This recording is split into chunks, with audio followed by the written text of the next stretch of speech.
Hi, this is Greg Jasmine for SDI FTT 221 Week 3 Lapping Lab. This is for SDI Week 3. This is the Scope Series, Sights and Optics. This is a Week 3 Lapping Lab, so we're using the provided Vortex ring base here. I'm not using the provided Allen key because I do have my own Fat Boy wrench, which actually is set to the spec between 25 and 30 inch-pounds. That's what we got it set for. I do have the lapping jig with handle inserted already ready to go. 220 grit and alignment tools and skin for a 30mm ring kit, which this is.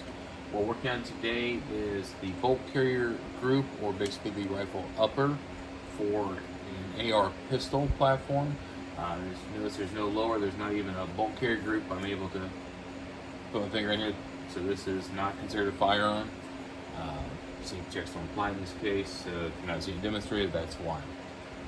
Real quick, this already has a Weaver style base on this, standard for most AR platforms, so we will not be utilizing the provided Weaver base. If we were on a standard shotgun or rifle that did utilize such a Weaver base, we would be making sure the holes of this align to that platform. If they didn't, then we'd have to drill tap the appropriate firearm or find a Weaver base that did work for it.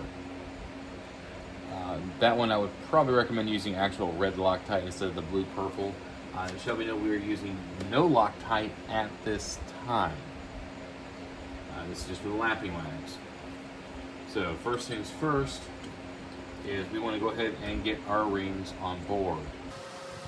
This is already a standard Weaver base. I'm just going to loosen it up.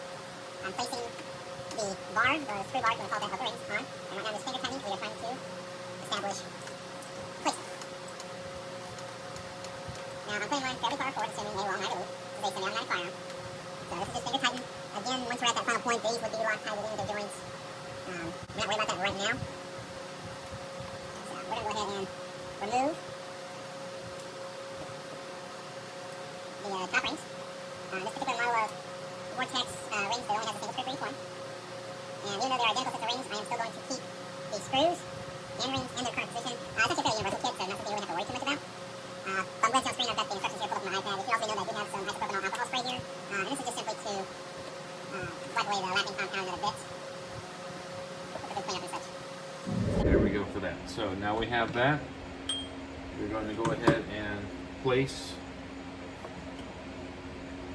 our alignment tools, and we are going to replace our screws.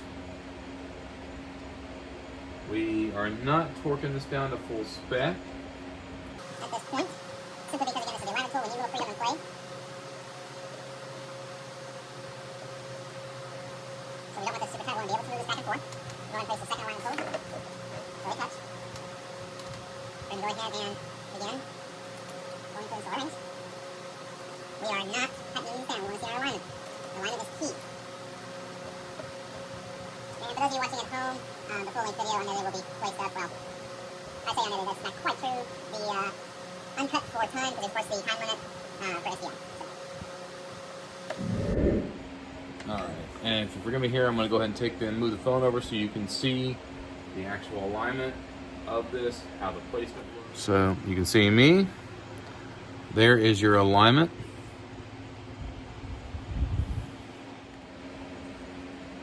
Alright, so we have proven our alignment. We've removed the top of our rings. We're going to remove our alignment tools.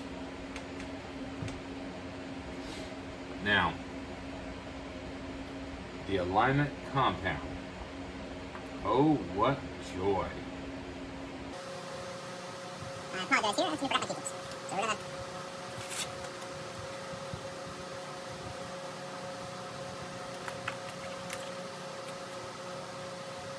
Alright, so we have the alignment, or the lapping compound. I'm just using both fingers. Just putting a little bit up here along the bases. I'm just putting a small little amount, no major excess. I'm putting the same here. I'm removing any excess. Anything that we miss, we will. Well, trust me, the tool will gladly get for us. Not the end of the world. I'm putting the lapping jig in place. I'm now taking the rings, putting the inside of that. You gotta get the lapping compound on both sides. It only does Again, I'm keeping these screws aligned and set up. Again, that's not something that really matters. I'm just OCD. Let's go to the computer world where that matters a lot.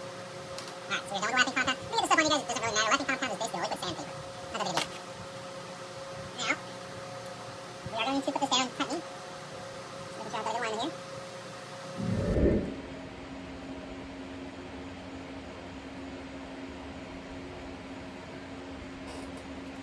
And we are going to tighten these down to spec, which is again between, for the manufacturer of the rings, 25 to 30 inch-pounds. Oh yay! So first things first, see if we can get this to move. And we cannot. So we're going to actually... All the torque just again. That's a good thing. We get this to move, we won't have problems. So now I'm able to rotate it.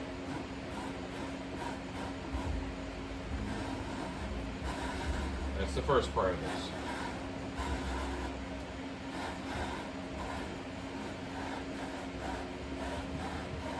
Now we're rotating it as we're moving forward and back.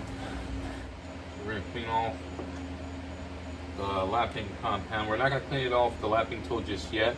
Just don't forget to do it, guys. It's not good for it otherwise. We're going to spray some rubbing alcohol. We are going to clean that out.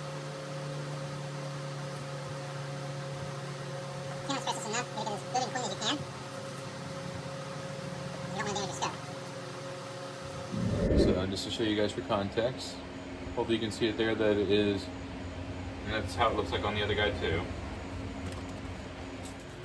And me again. There you go.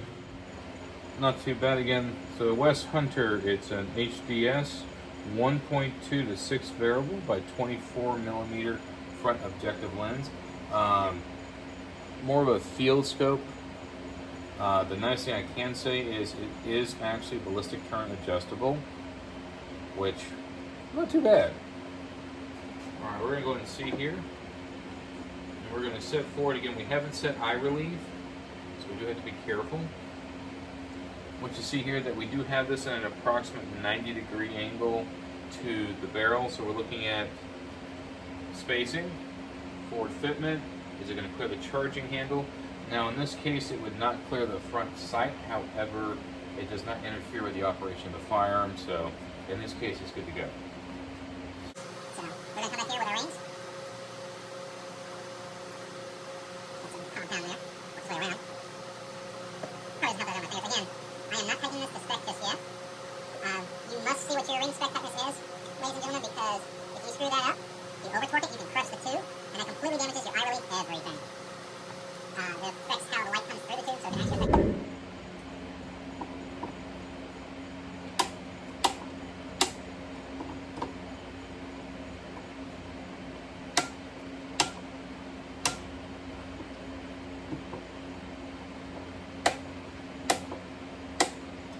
As always, 3 clicks.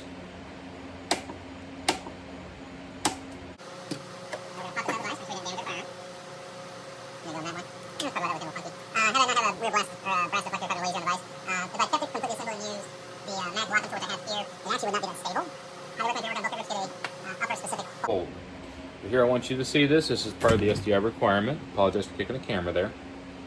So this is level. It's parallel. It is correct parallax. Good eye relief. Does not interfere with the operation of the firearm. And let's see if you all can see some light. I highly doubt you can see light there. Yeah, apparently not so much. Sorry, guys. Anyways, again, this is Greg Jasmine, SDI FTT 221, week 3, signing off.